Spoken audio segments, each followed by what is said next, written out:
sebuah pelatihan untuk tanggung jawab yang lebih besar. Sebab kerajaan Allah bukan terdiri dari perkataan, tetapi dari kuasa. 1 Korintus 4 ayat 20, NLT. Dalam pelajaran kita sebelumnya, kita belajar tentang kerajaan surga dan bagaimana tujuannya adalah untuk mendirikan kerajaan Allah di bumi. Tetapi apakah kerajaan surga itu? Ini mengacu pada pemerintahan politik Yesus Kristus. Alkitab berkata, lambang pemerintahan ada di atas bahunya, Yesaya 9 ayat 6.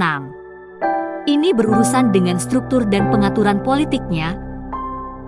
Meskipun kerajaan surga ada di bumi dan berfungsi, itu belum memerintah manusia. Untuk memahami hal ini, pikirkan sebuah partai politik yang sudah aktif dengan anggotanya, namun belum memiliki otoritas atas pemerintahan suatu negara atau bangsa. Ketika partai itu akhirnya mengambil alih pemerintahan, semuanya berubah. Dengan cara yang sama, setelah kerajaan Allah benar-benar didirikan di bumi, kemudian kerajaan surga mengambil alih. Tetapi untuk saat ini, struktur politik di dunia saat ini akan terus menukik tajam, dan dunia akan terus mengalami lebih banyak masalah sampai pengangkatan terjadi. Masa kesengsaraan kemudian akan menyusul, setelah itu Tuhan Yesus akan datang dari surga. Alkitab berkata dalam Daniel 7 ayat 27, maka pemerintahan, kekuasaan dan kebesaran dari kerajaan-kerajaan di bawah semesta langit akan diberikan kepada orang-orang kudus, umat yang maha tinggi. Pemerintahan mereka adalah pemerintahan yang kekal. Dan segala kekuasaan akan mengabdi dan patuh kepada mereka. Pada kedatangannya yang kedua kali, Tuhan Yesus memiliki kerajaan.